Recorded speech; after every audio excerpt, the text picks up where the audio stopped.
Community coaching conversation. Today we're going to be talking about getting your body into a state of ketosis, otherwise known as fat burning mode, without having to follow any sort of diet, most specifically the ketogenic diet. So if you're new, welcome. I'm so glad to have you here with us today. My name is Diane Parham. I am the creator of the online course, Intermittent Fasting for Today's Aging Woman. I've created that course to help women who are going through seasonal hormonal changes and are feeling frustrated about where their body is at and their inability to reverse a lot of the things that start to happen to us as we go through the aging process. So we are currently in our enrollment week for our September 4th Intermittent Fasting for Today's Aging Woman course. If you're interested in jumping into this month's course, where I dive deep into a lot of these conversations, the information is down below this video in the description box or at the little banner that is scrolling right at the bottom. Okay, so let's get started today. This is also a time where we have community coaching that is live. So if you have any questions about anything that has to do with intermittent fasting or menopause or any of those kind of things, you can put them in the comment section and I will do my best to get them answered for you while we're here live. Or if you're catching this on the rebroadcast, I always go back and check those as well. But this is our time to meet together as a community, so please take advantage of that. Okay, so how do you get into ketosis without having to follow any sort of diet? So in order for your body to go into what is called fat burning mode or to become a fat burner, we need to put our body's hormone environment in such a place that glucose is controlled so that ketones can be produced. So how do we do that? We do that through what I like to teach as what I like to call the trifecta to aging successfully, right? So every woman's body is different chemically and hormonally, and we're different internally just because of how we were raised, what our genetics are, what kind of food history we have, where our starting point is. So there's no one cookie cutter approach that we as individuals can use to yield a certain result. So we really have to do some work to figure out what is going to be an authentic way for us to live our life, because it's also important that we are happy, right? We know that this way of living, a dietary lifestyle, hasn't really worked so well for us because everything has to be so geared toward what someone else has done to get a result. And it doesn't always apply to us. And then when we don't live authentically, it's a short-lived experience. And what I want to teach women is how to create this for yourself for a lifetime so that you can have everything that you say that you really want. And for most women, that's not walking around with extra body weight, not carrying a bunch of extra body fat, showing up for themselves, energy wise, confidence wise, making sure that we have our, what I call our wits about us. We're not suffering from a lot of that cognitive decline that happens as our hormones start to change. And we tend to laugh off as aging, right? We want to make sure that we're not laughing things off as aging because we're supposed to be able to age successfully. And this will get us on the track for that. So how do we control our glucose? How do we produce ketones? It is done through reaching what is called metabolic flexibility. Again, it's another one of those big buzzwords right now, but it has been a thing that we have been practicing here in this community, and a lot of people have been practicing for several years. It's just picking up some steam because we're seeing more of this. So what I like to teach is creating an environment in your body where you can actually utilize glucose as an energy source by pulling it out of storage, because storage is where we start to age unsuccessfully. That's where we start to pick up the inflammation. That's where we get the cognitive decline. That's where our hormones feel most out of balance. That's where so many of us are coming down with autoimmune disorders, thyroid stop functioning properly. I mean, the list goes on, right? And it usually happens for women as soon as they hit that perimenopause point. And if you don't get a handle on it, it just gets worse as you transition through the cycles of menopause and end up postmenopausally, right? We start to see ourselves deteriorate. That's not the way we're supposed to age. So how do we get this metabolic flexibility? By utilizing glucose. When we can pull the problem out, right? When we can identify the problem and pull that glucose that's been stored away as glycogen in our muscles and in our liver. So if you've ever had a blood test done and you come back with really high triglyceride levels, that's usually an indication that things are storing up and they're not being utilized. So what I like to teach here in this community and through the Intermittent Fasting for Today's Aging Woman course is how to take advantage of being in a fasted state where you can force, in a sense, your body to feast off what the problem is. That's utilizing glucose, right? Where we're going to put ourselves in that fasted state where our body's going to turn to the storage as its survival mode and feast off of that until we get to the point where glucose is no longer a problem for us, right? So we utilize the storage until our body goes, okay, we have no more problems. We have nothing else that we need to take care of.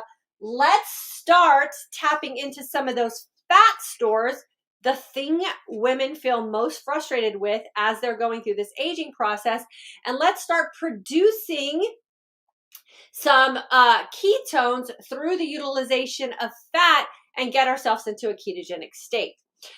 I have been able for 4 years now, it took me about a year to get my body to this place of metabolic flexibility where I can get myself into a state of ketosis, meaning my body has utilized the glucose through controlling it and produce ketones without ever being on a diet, right? And I do that and I teach that through this concept right here.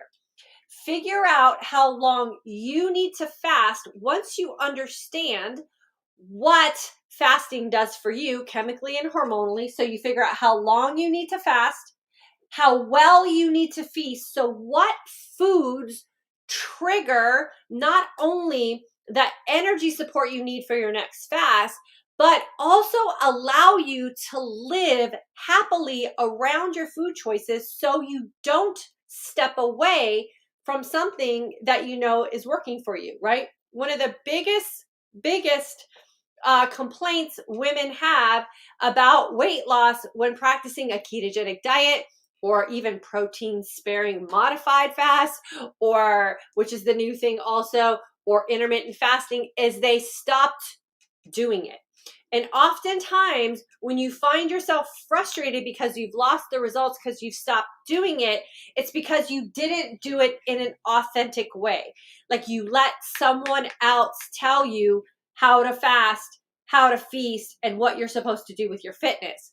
And when you get to the point where you're like, I understand how long I need to fast so that I can control my glucose. I happen to be very, very sensitive when it comes to glucose production and storage and utilization. I know that about my body. So I have to treat my body in a way where I understand this so that I can get to this, so I feel happy about my results, right? So it does take some time, you listening to your body and understanding what you need as a woman in the season of life that you're in, so you can feel happy about the results that you're getting and do it in such a way that you can stick to it, right?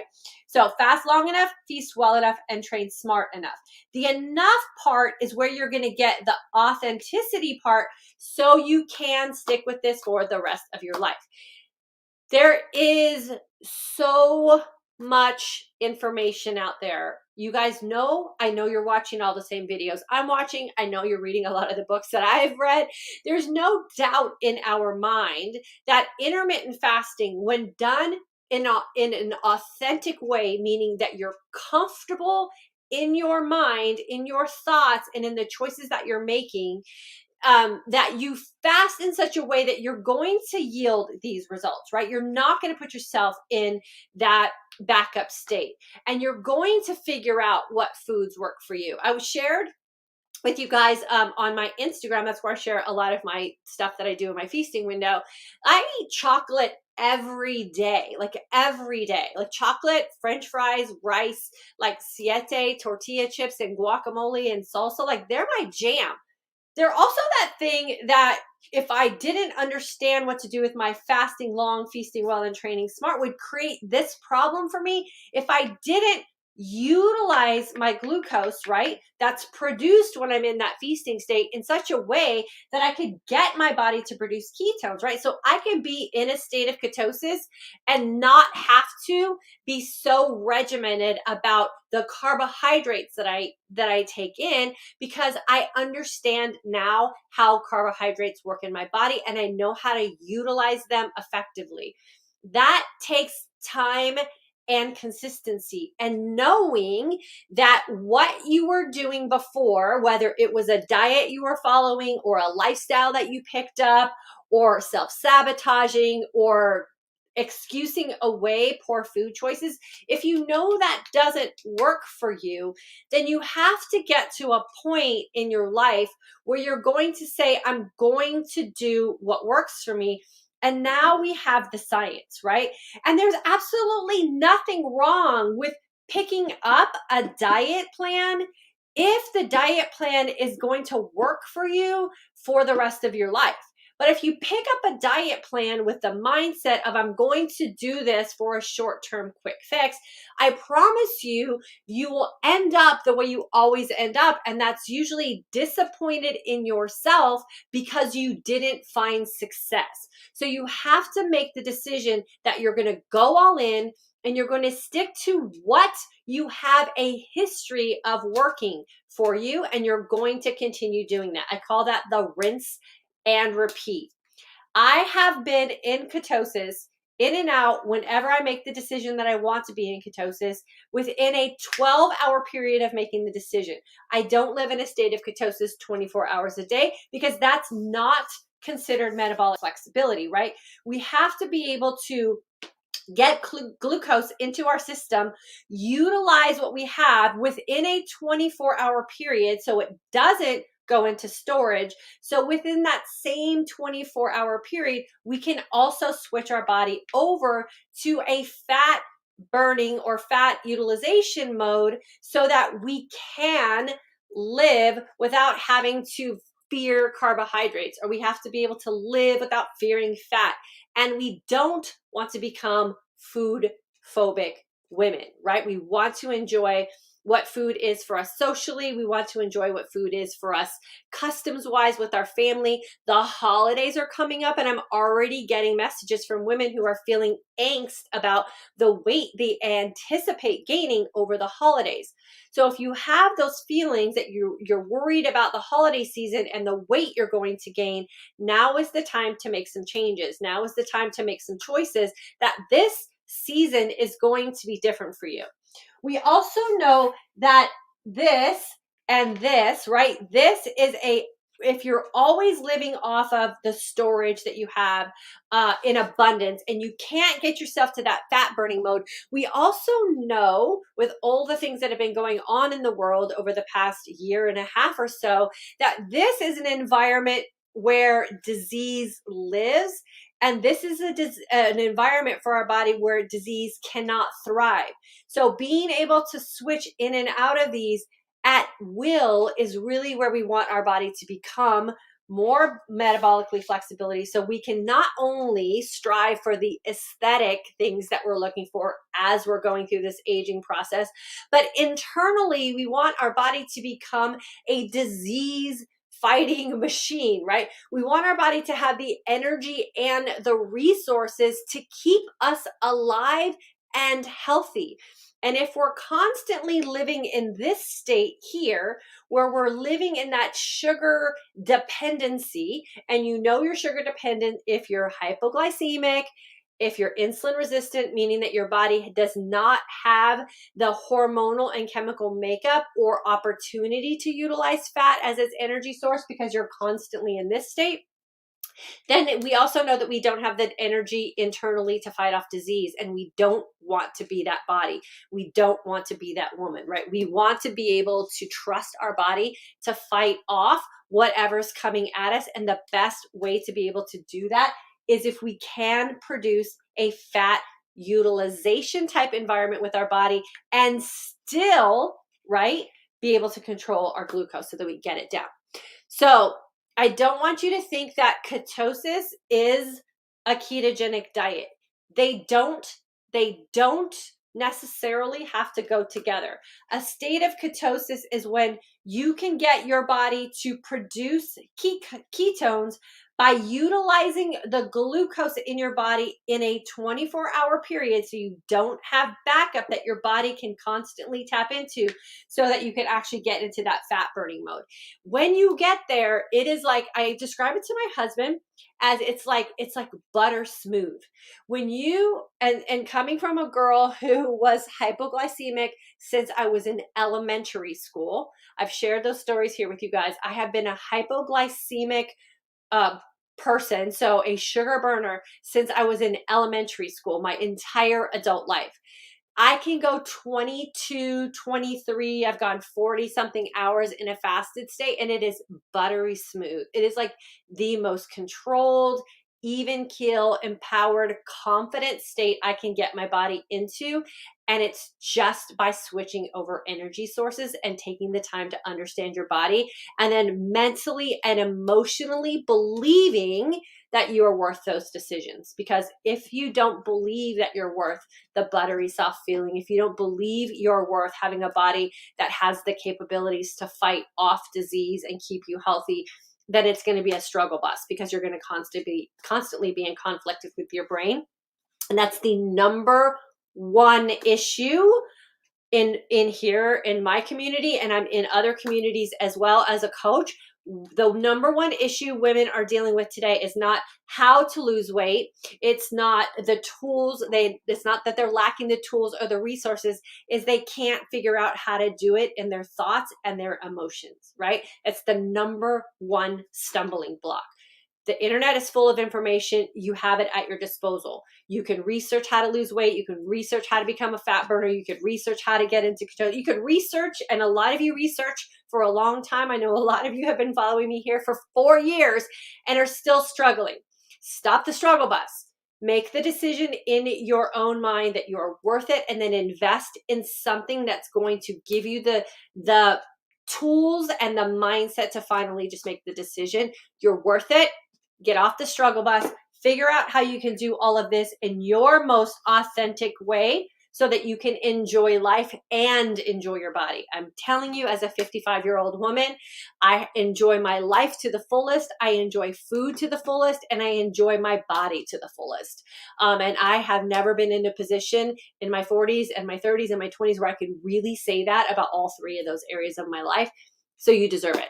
You definitely deserve it, and it's great when you get there. Michelle Hollingsworth, hi there. Let me see if I can post your comment so everybody can read it while I try to read along with you. Let's see. Hi there, March 2017 graduate. Will you speak about which times of your day for 1 week to check your GKI and how you use it to help you with your goals? Yes, I can totally do that. Okay, so I don't like to walk around pricking my finger all day. So this is where the rinse and repeat and the intimate relationship you have to develop with your body come in handy, right? I know what it feels like when I am in a fat utilization mode. I know the energy sensation. I know like when my ketones get high, usually toward like the 18-hour mark of my fast, I can feel it. Like I feel a little tension in the back of my jaw. And I know the signs and signals, which is, Michelle, you know this. I teach this a lot. Learn how to identify the signs and signals your body is sending you when things aren't working, and then really understand those signs and signals your body's sending you when they are working, so you can trust the decisions that you're making. So I've tested enough times to know, like I am 100% confident I'm going to be in ketosis today. I don't even have to test it because I know the feeling that I get energy wise when I'm in the energized sense of calm, right? If you've been in my course, by the end of the third week, you're in the energized sense of calm, right? Because you're doing things very specifically. So if you've recognized that feeling, go back and do the things that you did to get to that feeling, and then just rinse and repeat those things. So I don't like to test every day. I only test when I'm checking things or I've made a change. So right now I am really working on my metabolic flexibility. And what I realized, because I do use tools, right? I have an Aura ring that tracks my sleep. I have a Lumen that tracks my how well my body is from going from sugar burner to fat burner. And so I'm using that data also to make some subtle changes.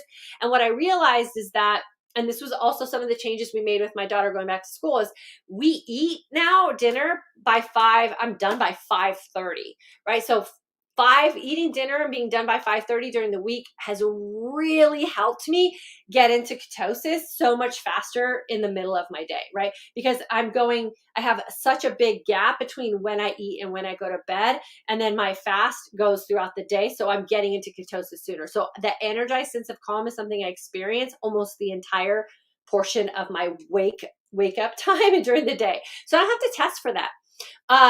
And then I'm proving that by my metabolic flexibility with my Lumen. Like my Lumen numbers have been on track. The other thing that I've done recently is I have to like swallow hard when I say this, is I've cut back on my running as of late, and I'm only running about 30 minutes a day, and that has really helped me get into ketosis so much faster. It's interesting, and I'm adding a little bit more strength training. So if my goal is to get into ketosis, if my goal is to not be such a sugar burner and really work on my metabolic flexibility, then that's when you use the data that you're testing to make decisions, right? And so that's what I've been doing. So if you're not sure yet, Michelle, and I know this is a long answer to your question, if you're not sure yet how long to fast, how well to feast, or how smart to train, that's when you want to test more. If you're at a place where you're comfortable, then I recommend spot testing. So I just spot test, or I test to prove to you guys what I'm doing is working and how you can get there too. So I hope that answers your question. If it didn't, leave me another comment and I'll answer it a little bit more for you. But yeah, I don't like to be, here's the deal. I don't like to be the fanatic health person, right? So I don't want to walk around always testing, always questioning, always freaked out about food, no. I want to live my life fluidly. I want to be present with my family. I want to feel comfortable in my own skin. I want to feel good about getting dressed in the morning. And I don't want my brain to be occupied with, am I doing it right? Am I doing it wrong? So get to the feeling. Get to that feeling, Michelle, of, oh, yes. Like that's why I say here in this community, every woman deserves to put her 2 feet on the floor every morning, looking and feeling her best and doing it in her most authentic way.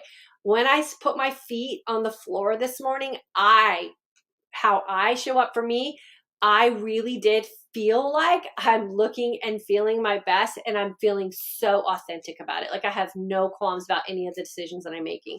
So that's where we want you to get to, right? And then you don't have to test, because your body is going to be the one that's going to tell you, then you just test sporadically. But if you're in the learning phase, you're not sure about this, that's when you want to test a little bit more. And I teach all that in class.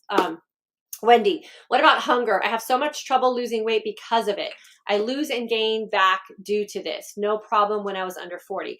Yeah, Wendy, that's because when you were under 40, your hormones were in a different place, right? So we know, and I've talked a lot about here, when estrogen changes, insulin changes. And when estrogen drops, insulin goes up. Insulin is the hormone that's causing you to stay in that state of hungry. So you have to control the insulin so you can control the glucose. When you control the glucose and you can pull it out of storage, that's when you get the ketones produced. When you get the ketones produced, you don't have those hunger cues anymore, because your body is feasting off of what's in storage, right? So you have to get your body to that place in a fasted state where your hunger hormones are controlled so that you get that energized sense of calm. I fasted the other day for 23 hours. And the only reason I broke my fast is because we were having family dinner, right? Like I could have probably gone to the next day. And that's just because my body knows how to find its own fuel for energy. So you have to make the switch. You're in what I call like the like frustrating phase of you're not yet a fat burner and you want to be. And so your body's still demanding the fix of the next meal so that you can keep that hypoglycemic feeling up. So if you haven't jumped in my class yet, I highly recommend you do. We start on the 4th. That's in that time frame of class. You will no longer be a sugar burner and you will experience the energized sense of calm where your body's tapping into those fat stores because you're really efficient at pulling things out of storage and just self-eating is basically what it is. So I highly recommend jumping into class. I explain all of that about hunger hormones. I explain why you have those feelings. After about the first week, the light switch goes on, you'll be an efficient fat burner and you'll go, oh, okay, now I get it. And it makes it so much easier. Does this help with glucose intolerance? Do you mean more like an insulin resistance kind of thing? Or what do you mean by glucose intolerance specifically? Is that like where your body can't go into fat burning mode? And you're constantly a sugar burner? That's probably more like a hypoglycemic state, I would guess. Fat to Fit Gabby, how can I reverse my insulin resistance without doing the keto diet? Exactly what I told you here today. Insulin, I was insulin resistant. So my history, I was hypoglycemic as a little girl. I had dairy intolerance that was making me sick from infancy. And so what I was fed to make me stop crying, because, I was born in 1966. I didn't know about milk intolerances and dairies and all of those kind of things. And so my mom fed me watered down sugar water as an infant because that was the only thing that would make me stop crying. And we all know if you're a mom and your infant's crying and you're trying to get out of your, postpartum type of phase, you do anything you can to get your baby to stop crying. So no harm, no foul, but I was fed sugar water as a baby. And I always had sugar issues growing up. So when I was in the Air Force, I used to work like a graveyard shift and I would eat a Snickers bar so I could go to sleep because sugar is like a drug for me. Like it just knocks me out. And so that was always the joke growing up with me was like sugar was the thing. You're like, oh yeah, if you can't sleep, just go eat some sugar. And it would just completely lay me out flat. And so I've always had a sugar problem. But I also, being born in 1966, was a woman who grew up in the diet era where fat was bad. I mean, I used to be the 99% fat-free everything. And I ate a bunch of carbohydrates. And over time, I became insulin resistant. And that insulin resistance hit me when I went from having a baby at 40. I didn't get gestational diabetes with my daughter because I went on a diabetic diet so I wouldn't get gestational diabetes. And then after I had my daughter and stopped nursing her, everything started changing for me in a way I didn't really like, right? And I started going into insulin resistance where my body just could not lose body fat anymore. And I ended up a pre-diabetic, about that far away from being a full-blown diabetic at 47 years old. To everyone else, I was thin, like I was fit, but I was skinny fat because my body was hoarding fat. I gained like 20 pounds in a year to a year and a half. Again, we excused it all away because we moved from California to Texas and it was stress and all these things. And then I started losing my memory. I couldn't remember my kids' names. I couldn't remember where I parked my car in a parking lot. Like everything was going downhill at a very rapid pace. What I did to reverse all of those things was I started practicing intermittent fasting. And I started practicing intermittent fasting in a way that I teach you all in this community and in the course that I teach so that you can also live a normal life. Because what I didn't want to do at the time was leave my life to be healthy. Like I didn't want to leave my life so that I didn't have to be a diabetic. I didn't want to leave my life and not eat with my kids and not participate in vacations and not do all of those things. So I had to figure out a way to create a lifestyle for myself so I could be present, so I could be happy, so I could be authentic, and also not start dying in my 50s, right? As I was going through menopause. And so that's how I reversed all of those things. My brain is fine. I don't have, a bunch of body fat that I'm hoarding. I'm at a very happy weight. I live my life very freely around food. I participate with my family. I'm very happy. And I don't do it in any sort of extreme way or with any limitations. The only things that I don't put in my body are the things that my body has told me don't work for it. So I try to keep dairy out as much as possible. I'm very good at reading food labels. I teach you all of that in the class. I stay away from soy, which was a huge hormone imbalancer for me, which was causing a lot of the issues I had going on as well. There was a time I thought I had thyroid cancer. I took soy out of my life. That all went away, and I'm very gluten-free, and I have lots of videos about that as well. So you have to learn how to listen to the signs and signals your body's sending you, but the intermittent fasting for today's aging woman has been specifically designed to handle all of these things that we're talking about here today. So will I need to change my carb intake? That all depends on how your body responds. Gabby, I can tell you 100%, I do not track macros. I have no idea how many carbs I ate yesterday. I have no idea how much protein I ate yesterday. I have no idea how much fat I ate yesterday. I have found the foods that work for me and I just rinse and repeat them. And I just kind of ebb and flow throughout the day with my fasting long, feasting well, training smart. The only time I track macros is to provide you guys with information. But on a daily basis, I don't track macros. I don't count calories. I trust that the fasting that I do, the healthy food choices that I make that serve me mentally, physically, and emotionally, and what I do in my exercise are enough. And I teach you how to do that too. So the thing you have to consider about carbohydrates is you have to figure out how they're serving you, and then you make decisions off of that. Michelle, thanks. So when I do check to see what's going on, should I check in the AM and again in the middle of my 4-hour feasting window? I'm happy doing 24 most days. Okay, so if you want a baseline, Michelle, here's what I recommend. I recommend testing your blood glucose only in the morning to see if you are still having some issues with what's called the dawn effect or the dawn phenomenon, I think it's also called, where your blood glucose is higher in the morning. So I just say test for a couple days and see where your starting point in your glucose is. And then I would recommend testing blood glucose and ketones probably around the time that you're about to break your fast, just to see what your body was capable of doing during your fasting time. And then I personally don't test blood glucose or ketones after I break my fast.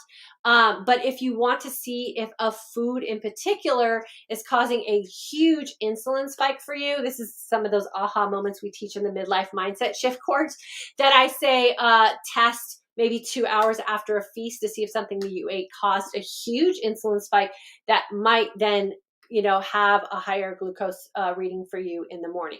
But metabolic flexibility is when we utilize what we ate the night before efficiently as we sleep so that we don't have a lot of that carryover or that dumping in the morning. So if you have a high glucose reading in the morning, it's usually over 100, then that's usually a good indication that your body's still in that dumping phase because you have excess, right? Or you're not utilizing what you ate the day before efficiently enough to get you back to a baseline the next day. So remember, everything that we're doing is to get us through a 24-hour period efficiently. And that's where the intermittent fasting becomes such a gem for us, because we don't have to do anything in extremes. Unless, of course, you have a reason to, right? So there's lots of benefits for 36-hour fasting, 72-hour fasting. If that's your jam and you want to take advantage of the autophagy or the reset phases of that, then I say that's definitely a tool you can use, but don't do it in a desperate way and don't do it as a weight loss extremism type of thing. Thanks so much. My glucose is low. Okay, awesome. So then if your glucose is low, then if you want to see if you're, can get your body into a state of ketosis, then start testing your ketones right around the time you're about to break your fast, and then see if you're able to, switch over from sugar burning to fat burning mode. And that's where we get into those levels of ketosis that really start to be beneficial to us. And then remember, the goal of all of this is to be metabolic flexible so that we can age successfully. We know metabolic flexibility is where our body does have the best opportunity to reverse all of the things that are really nagging at us as we're going through this aging process. And it's not complicated, you guys. You don't have to jump into all these fad diets, and you don't have to jump into all of these cycle kind of things, and just rinse and repeat what works for you. Rinse and repeat what works for you. You do not have to do anything that is in an extreme sort of condition or a lifestyle that you have to create for yourself, because I promise you it will be short-lived. And then that is where we get the mindset drama. That's where we start to become doubtful of ourselves. And that's where we start to lose our confidence. And as women in today's world, we need to be confident, right? We need to show up ready to fight for ourselves and be strong about our convictions and what we say we want. Susie, Diane, 2021 June graduate. I am not feasting well enough. And since we don't count macros, what are some of the signs you might expect to see in your body? I am not. How do you know you're not feasting well enough? Is the thing that I want to ask you, Susie. So if you can put that in the comment section, and we'll kind of go from there. And since we don't count macros, what are some of the signs you might expect to see in your body? Okay, so if you're, and maybe you can answer me why you think you're not feasting well.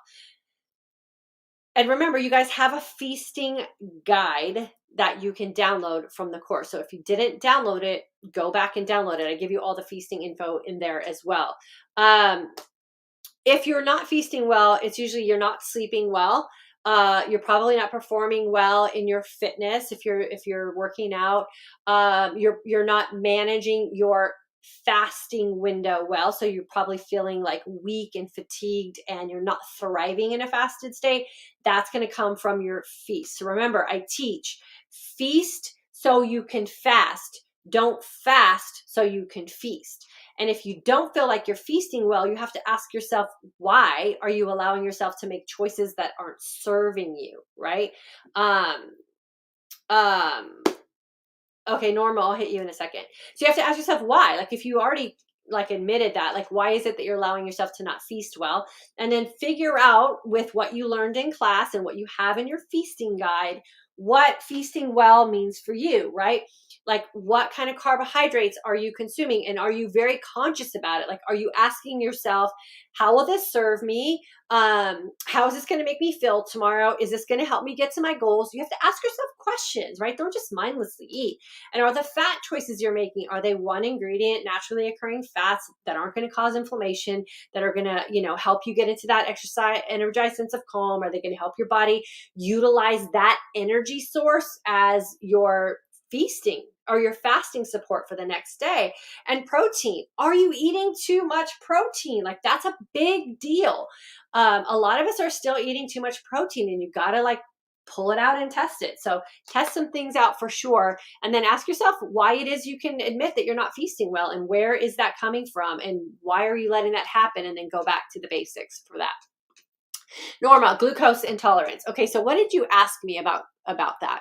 Let's see. I think you said, how do you know if you have glucose intolerance? Okay, for me, I'm not celiac. I was tested, but it changed as my body healed. So another thing to remember about intolerances and the signs and signals your body is sending you is that they change when you become more metabolically flexible and your body is healthier at processing things, right?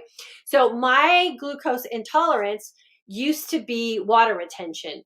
I have been very public and open about my struggles with running and having stress incontinence, right? My stress incontinence was due to my gluten intolerance, which was causing me to hold on to a bunch of excess water weight. As soon as I cut gluten out, my stress incontinence went away. That means I didn't have to have a surgery, and I didn't have to be put on medication so that I could keep running. So my stress incontinence went away, and I don't retain water anymore. If I have a flare up right now, or I make a conscious choice because I'm not celiac, so it's not going to kill me. Gluten is just something that is an uncomfortable end experience if I consume it. So if I have gluten, if I make a decision to like have gluten, I get little red water blisters on my big toe, usually on my right foot. I don't know why that is. And then they pop and they peel and they're unsightly, but they don't cause me any other kind of grief. I don't retain water anymore. Now it comes out in water blisters on my toe. So I know that because I'm conscious and mindful of the choices that I'm making, and it happens every single time. So if this weekend my family's like, let's go out to have pizza, and I choose to have pizza that has a crust that has gluten in it, by Monday I'll have little red blisters, and by Wednesday they'll pop and peel, and it takes about a week and they're gone. So you have to watch and track what you're doing so you can identify what you did with an end result. And then you have to ask yourself if it was worth it, right? In my home, I do not consume gluten. If we go out as a family and I make a decision to be with my family and eat what they're eating and I consume gluten, I just know it's going to come out of my foot. So you got to pay attention. And it changes for everyone. The soy intolerance that I have caused me to have a lump in my throat and pain here that shot up through my head. I thought I had a brain tumor. I thought I had thyroid cancer. I kept getting scans. They told me nothing was wrong, but the pain would like knock me on my knees. It was so bad. And when I got down and dirty and found all the soy, when I was soy free, I was exposed to soy 15 times. When I was soy free, I was exposed to soy 15 times, and it was causing a lump in my neck and pain shooting through my brain. And now I am 100% soy free. I don't touch the stuff. I don't eat the stuff. It's not in my home in any way, shape, or form. And I have no pain in my neck and nothing in my brain that's causing me to feel like I have a tumor that has to be removed. So if something's angsting you, it's usually what you put in, what you put on, and what you put around your body. And if you're going to keep allowing those things to come into your life, then you have to deal with the result. And I didn't want to deal with the pain in my brain, so I got rid of it. Okay, can you explain the reasons you use Lumen as opposed to blood testing? Yes, so I like both of them. And what I can tell you about both is it takes some time for you, your brain, and your body to kind of come together with what it is you say you want with them. So I started with blood testing, and I started with blood testing because I wanted to know what was going on in my blood. Like, that's not a lie. Like, what's in your blood is what's in your blood. I also wanted to get to the point where I could jump into ketosis and out of ketosis at will, because I also don't like to live a life where I'm in ketosis 24 hours a day. It doesn't make me feel good, and I don't live authentically. So I wanted to be able to test that I could do both, and I can get into ketosis within, like I said, 12 hours. If I decided last night I want to be in ketosis today, I know what to do. And then you rinse and repeat that. What I love about the Lumen is I don't have to prick my finger several times a day, because that could be a drag. And it's not expensive once you make the initial purchase. With keto, with a test strip, is you have to keep buying the test strips. And I don't know, for me, that's sort of a drag.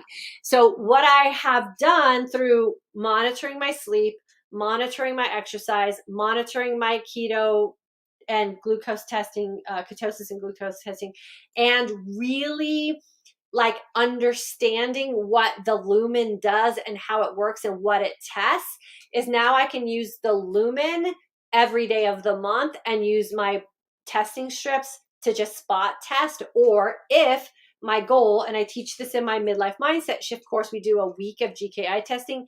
If my goal is to get my body into a higher state of ketosis for healing purposes or metabolic reset, then I do want to test for that, just to make sure that my ketones are getting high enough. And so that's what I use it for. So it's personality driven, it's expense driven, right? Like, what can you justify the expense for? And how willing are you to be able to make adjustments so that the devices that you're using will yield you the result that you want? And I will admit, I was a little frustrated with the Lumen in the beginning, but that was me being stubborn, right? And then when I was like, okay, I invested in an Oura ring to track my sleep. I invested in a Lumen to tell how metabolically flexible I am. I've invested in this, like, if I take all the information and put it together, what pictures is trying to tell me. And that's when I realized I needed to switch. When I end my feast, moving it a little earlier in the day, and I need to make sure I'm getting a certain amount of sleep and get to bed by a certain time, because my Aura ring was showing me that. And I was running too much. I was feeling it in my body, but I love running with all of who I am as a person. And so I didn't want to give that up. That was the last thing I gave up, but it was causing me some metabolic friction, right? My body wasn't loving it as much as my mind was. And so I had to kind of make a decision on that. And as soon as I pulled back from that, really got disciplined about my sleep, and stuck to my fasting, because the thing you have to remember about the Lumen is they're not keto driven, right? So they're the Lumen company and the scientists behind it. They don't promote fasting, not the way I like to live my life with fasting.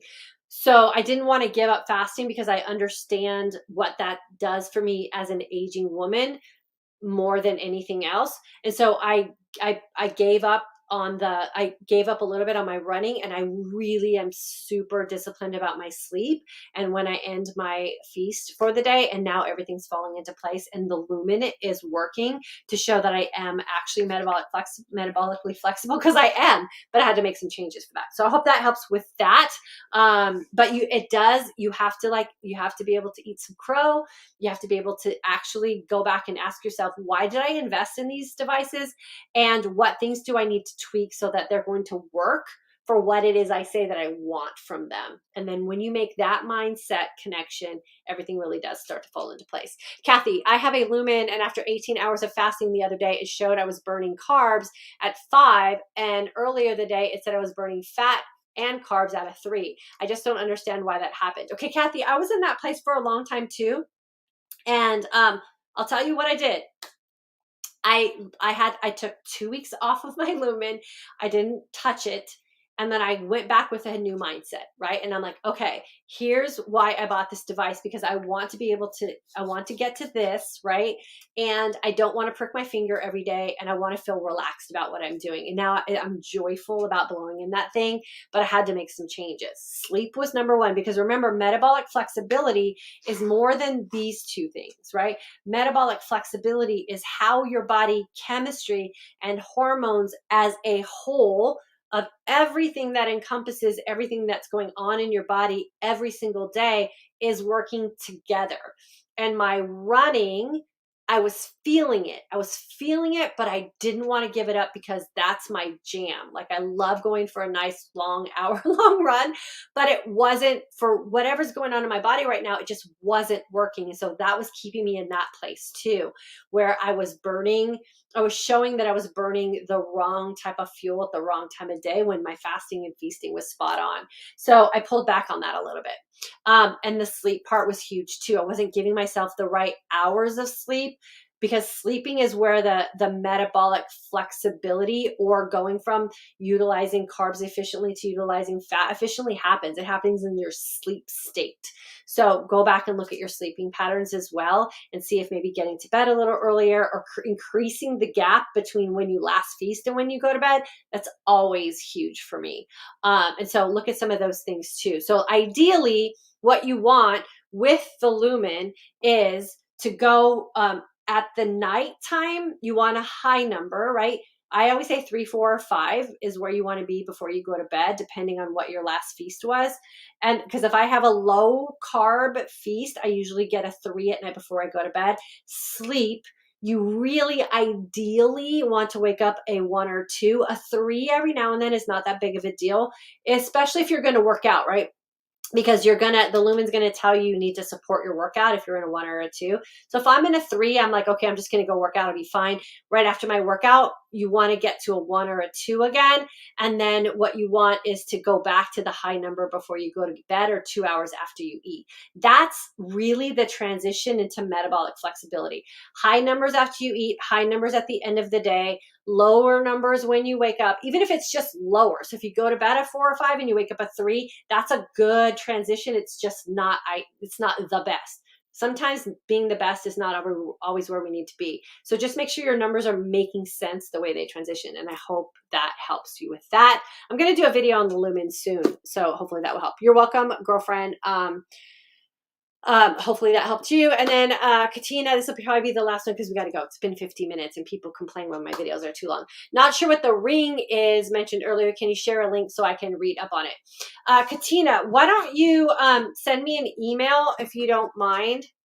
It's in the description box down below, or you can just send me a private message somewhere where you follow me. It's called the Aura Ring, and I had never seen a discount code today, but I opened up my Aura Ring app to see my sleep last night, and there's a $30 off coupon. So if you email me, I'll email you the code that I got. I'm not affiliated with them in any way, but they give us as users so many discount codes to give out. I think I have 3. So it's my first name, last name, fitness. So DYANNparhamfitness@gmail.com, and I'll email you the code they just gave me today. $30 is a big deal because it's not cheap. But it's called the Aura Ring, and you wear it on your finger. It's fantastic. I absolutely love it. We got one for my son. We're actually going to get one for my daughter. It tracks like your menstrual cycle. It tracks your sleep pattern. I got it because it not only does it track your deep sleep, but it also tracks your REM sleep. So that's my next goal, is to try to get my REM sleep a little deeper and a little longer. So the insights are fascinating, and it's also really helping me make those decisions of like, okay, maybe I'm pushing my body too hard, and why wouldn't I just let it rest, right? And making some different decisions about my fitness as well. So it's very good insight if you listen to it and you make changes as suggested, which has been one of those things for me that's been difficult. Yeah, Katina, so make sure that you email me. I'm going to put my email address on here in the comments so you can grab it from here. I spelled that right. Okay. All right. So that's today. You do not have to follow a diet. You need to create your most authentic way of eating so that you'll do something that's going to stand the test of time, right? You're going to figure food out for you so that you can make informed choices based on how it is you want to start your day. Every day when you plant your 2 feet on the floor, you want to feel in the moment. You want to feel conscious about your day. You want to feel optimistic about going in your closet and getting ready and putting your clothes on. You want to feel super relaxed about what the time you're going to spend with your family around food and socializing. Like, we don't need food to be the angst. We don't need food to be the thing that's adding stress to an already stressful world and an already stressful life. Like, food should bring us joy. Food should bring us peace, and food should provide a healthy environment for our body. You're the only one that can decide what that makeup is going to be. What I do teach you inside the Intermittent Fasting for Today's Aging Woman course is how to get this done. How do you get this done? And the food choices that you're making, how are they making you look and feel? It took me a long time to figure the soy thing out. It took me a long time to figure the corn thing out. The corn was causing huge, heavy bags underneath my eyes. And I was buying all this cream to try to get the bags to go away, and the pain that was underneath my eyes. And it was corn the whole time, right? Processed corn in food. So what did I do? I just got rid of the processed corn in food, and I found either an alternative or I gave the thing up completely, because under eye bag cream is expensive. I didn't want to spend all that money. So I just got rid of the problem. So that's what I help you figure out in class 2. Is like, where are some of these pesky things that are in your life that could be causing you problems, that as soon as you find them and you eliminate them, you don't have the problem anymore.